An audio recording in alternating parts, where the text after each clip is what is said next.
As it turns out, it's not just that the Jews have noticed there's something unusual about the Torah. It's the world. The majority of the people who occupy our planet believes that the Torah is a holy book. Isn't that striking?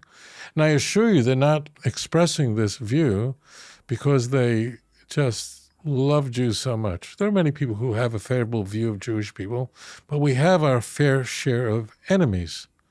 And despite this, no matter how much they ridicule our people, no matter how much they detest our nation, what the case I'm trying to make is these are really hostile witnesses. The Torah is unique in that everybody knows about it. The world knows about it. And literally the majority of people on our planet believe it's a holy book.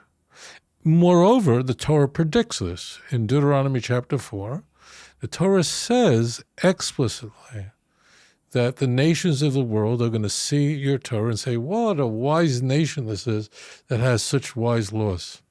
It's literally in the text. Yet the same chapter tells us that the nations of the world are going to expel you, despise you. You'll be in the land of your enemies, far and near. You'll remain few in number, Deuteronomy 4:27. Really a mind-blowing chapter because this is so unpredictable. If I asked you why are the Chinese people, why they've been around so long, you give logical reasons. They're very large. They have a large piece of land. All the things that will contribute to longevity make sense to make that prediction. But there's Deuteronomy saying no. So the question is, what's unique about the Torah? And that is the nature of the revelation. It was a national revelation that God gave to an entire people. It's the kind of claim that can only be made if it was a historical event. So God reveals himself to an entire nation. Look at Jewish holidays, if I may. And I'm just going to take my time on this. Look at Jewish holidays. What do they celebrate? They celebrate national events, right? Passover, Exodus, it happened to an entire nation. Giving the Torah Mount Sinai, Shavuot, whole nation was there. Sukkot, nation passing the wilderness. Now, in case you think, well, so what? Well, look at Christianity. What are its holidays, right? And Christmas. Jesus born to a virgin. That wasn't the national event. No one was there. There was no national event. Easter wasn't a national revelation. So, as it turns out, the national revelation, the Torah says, challenges you. In Deuteronomy 4, same chapter, verse 32, shall know, ask, please, ask yourself, from all time it's gone past, has there any other nation that's had national experiences as you had and lived? Ata hareis ladas, you have been shown this so that you know. So this is something the writer of Torah is predicting, this would never happen again. The only holidays that are national, are predicated on national experiences are secular holidays, like in the United States, right? You celebrate July 4th. Why? Because an event that happened to the American people in its most formidable stage of forming the United States, right? You think about the holidays that are celebrated, May Day, whatever it is, whatever you think of countries and their holidays. So their holidays, Indonesia celebrated its independence. It happened to the Indonesian people following World War II, right? So that's why, because the Torah occurred to an entire nation. And in fact, there are miracles that occurred to individuals in Tanakh. There are such miracles. We don't have a holiday about them. So there are many encounters that Jacob had with an angel, Genesis 32. I have a holiday based on that. Genesis 18, 3 angels show up at Abraham's tent. There's no holiday. Why? It's not a national revelation. Got it? This is so sweet. This is so high. And why? Hashem loves you. You're his daughter. He wants to be close to you. So he speaks to the entire nation.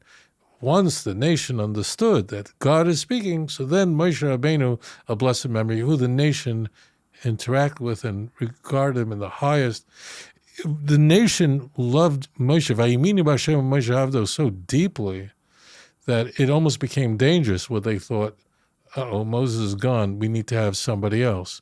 It's the national revelation, and the Torah predicts that something like this would never happen again.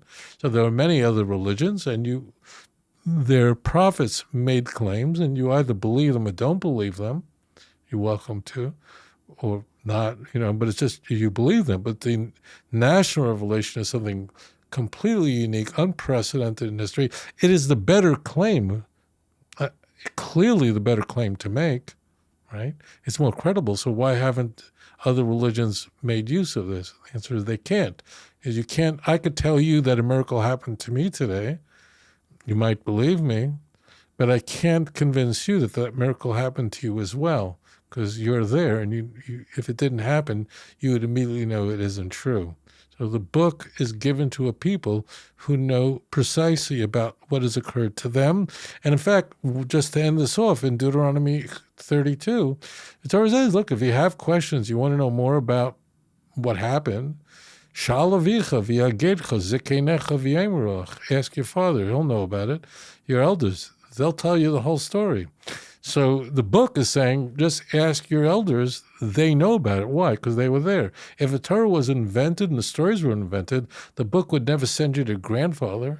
He doesn't know anything about the scam, right?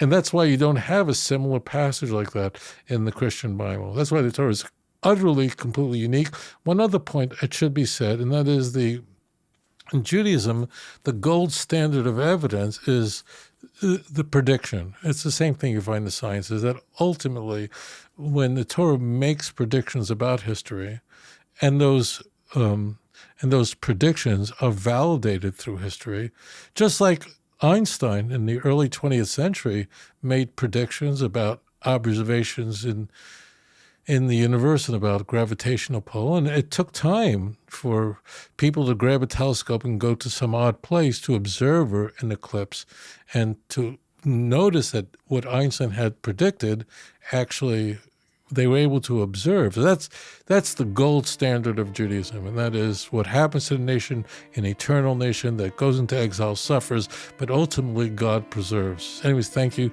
so much for your thoughtful question. If you enjoyed this program, please like and subscribe. אדון עולם אשר מלך בטרם כל יציר נברא לעת נעשה בחפצו כל אזי מלך שמו נקרא ואחרי ככלות הכל לבדו ימלוך נורא